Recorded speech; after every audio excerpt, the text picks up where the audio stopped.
I just want to pass this on real quick. The president, it was just announced, the president is now huddled up with his cabinet, called an emergency meeting with his cabinet to discuss the tariff situation. But right now it's Colonel Jim Blech, Commander, 14th Flying Training Wing, and Chief Master Sergeant Todd Rosenzweig. We're going to call him Rosie, right?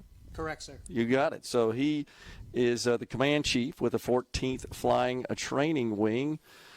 Colonel and Master Sergeant Rosie, appreciate you guys coming on today. Yeah, thanks for having us. It was great. Thank you. So I assume you're both stationed at the Air Force Base. We are nearby, yeah. right? Yep. Yes, sir. So first thing I'm going to ask you is tell me exactly what the Flying Training Wing did. Is that the way? Is it Flight Training Wing? It's a Flying Training Wing. Flying Training Wing. Okay, so we did get that right. Mm-hmm. And so what exactly is your purpose, your objective? Yeah, so about a third of all of the pilots that are in our United States Air Force graduate from Columbus Air Force Base. Wow. So we take them from their commissioning source. We teach them the very basic fundamentals of flying, and we get them even up through some of the more advanced flying before sending them on to their primary airplanes that they'll go fly afterwards. Master Sergeant Rosie, what about you? What exactly is your role, your function for the base here, at the base here?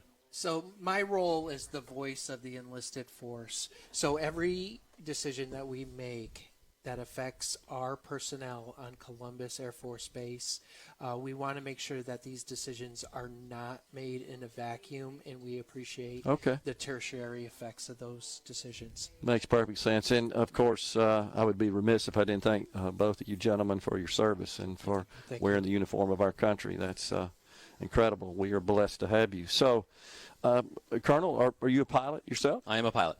And what aircraft do you fly? So I flew the KC-135. Got about 3,000 hours flying that, several combat tours, and did that for a long time. And then the last two assignments have been flying the primary trainers. So I get to fly all all three airplanes at Columbus right now, the T-6, the T-38, and the T-1. And occasionally, Rosie, I'll see them flying overhead in central Mississippi, right? They're flying all the time, sir. Absolutely. And so how does that work, Colonel? You fly in those particular model aircraft, and that's intended to prepare you to fly much more advanced and sophisticated aircraft, right? That's right, exactly. So, the basics of flying are the same whether you're in the civilian world or if you're in the Air Force. But we really, pretty early on, we start to teach them the Air Force way of actually flying these airplanes, teaching them the very basics of how to interact with their formation partners, how to do the style of brief and debrief that the Air Force is known for. Rosie, you've got to be in pretty good physical condition as well to fly those airplanes, don't you? Oh, absolutely, absolutely. Last year they took me up in a jet T-38, and I got to experience 5Gs for the first time. Wow! And I will tell you, flying is not for me. Did you black out at 5Gs? No, but I had a lot of bags by my side, sir, to help me get through that period. That's awesome. You didn't go inverted, did you? Oh, we did. We pulled negative Gs. Oh, my gosh. Oh. It was a roller coaster. Split S's and Immelman turns? Absolutely. Yeah. It's awesome. Great. Man, so how long have you been in the Air Force, Colonel? So I joined in 1999 at the United States Air Force Academy and was commissioned in 2003. Gotcha. Yeah. And so how'd you end up here in Columbus?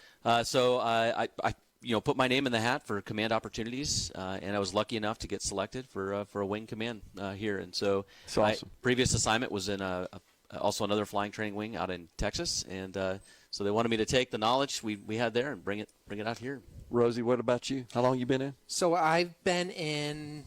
May will hit 29 years. So I hit my anniversary date, 15 awesome. May.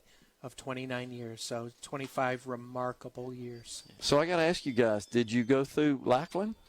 Did not. So I did my basic training at the Air Force Academy. Okay, at the academy itself. What about you? I went through basic training as well as tech school through Lackland. Okay. Yes, I'm thinking about that because my brother, who was older than me, served during the Vietnam era, went from Lackland to Homestead to Beale Air Force Base, was in SAC.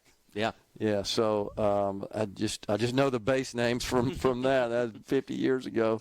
What's it like, Colonel, being stationed here in Columbus? Oh, it's been great. So something we actually talked about quite a bit when I first showed up was the immediate welcome I got from the local community. The best community I've seen in my career as far as the partnering to get these students across the line. We have a program called the Pilot Partnership Program where a local business will sponsor a class. They'll kind of track it through their entire program there along the way for the big milestone. So really remarkable and a highlight of this assignment. So, Rosie, serving as the voice, the liaison, the communicator for the rank and file, if you will, do you ever come into situations where maybe there's a bit of disagreement? You've got to perhaps moderate that? Oh, absolutely. Absolutely. I'm shocked. Human beings are involved, right? Human beings are involved, but honestly, we're looking at what fits the needs best for our force. Sure. So sometimes it gets emotional, Yeah. right? Which is okay because at the end of the day, all we're doing is trying to look out for our force, and that includes our civilians as well.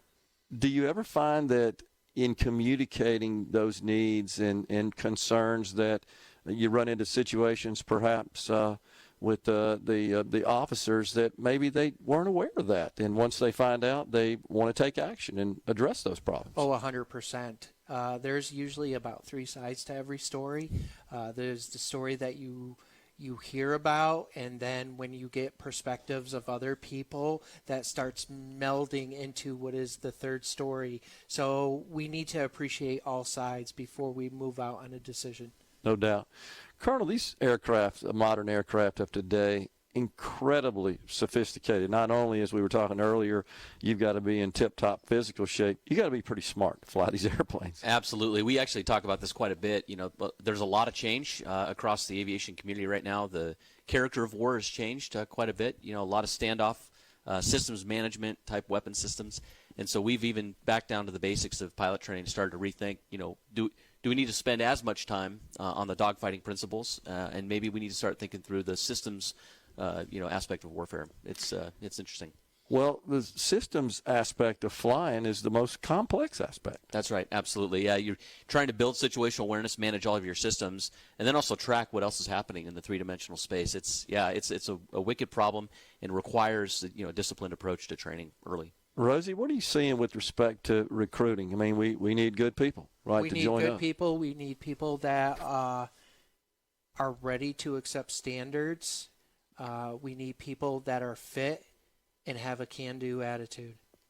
So that's what we're looking for. Our recruiting numbers have gone up, and we need to make sure that we're recruiting the right force for the next fight. Yeah, so. and the complexion of that and the landscape of that is continuously changing. It is always changing, and so there's always waivers. There's always changing to all these regulations based on who we can recruit and why we can recruit them. Gotcha. And so, what about just Colonel, trying to keep up with what the enemy is doing and all American intelligence that informs you guys so that you can best prepare to fight that next war that we hope we never have as a deterrent? Absolutely. The pace of change is that's the biggest differentiator between previous periods and this today. You can't look away for 6 months and think that you still understand what's actually going on. And so the pace of change, being able to adapt at that pace as well. By the time you implement a program, it's needs to be updated, right? So as soon as you get a warm start to it, you got to start thinking about what you're going to do next. And I think the Air Force is good at that. We were built based on that, but it's a challenge. Definitely a challenge.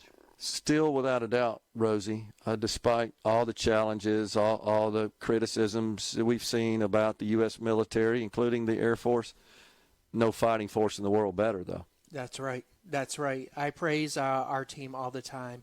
We talk about better every day. We have the youngest force in the Air Force. We have brand new tech school defenders. We have fire prevention.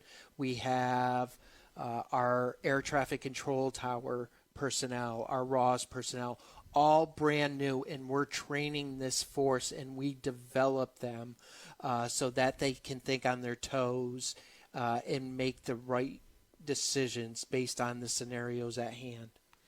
Colonel, we got just about 30 seconds left. Some new aircraft commissioned, right, that are coming down the line here. That's right. We're really excited. We're expecting here in the next couple of years to see the T-7. Really excited to see a highly capable platform that'll enhance as we talk about training for the fifth generation airspace. That's going to be the platform of choice. It's going to train our children for the next Unbelievable. Commander of the 14th Flying Training Wing, Colonel Jim Blech, has been our guest, along with Chief Master Sergeant Todd Rosenzweig, also known as Rosie, the Commander-Chief for the 14th Flying Training Wing.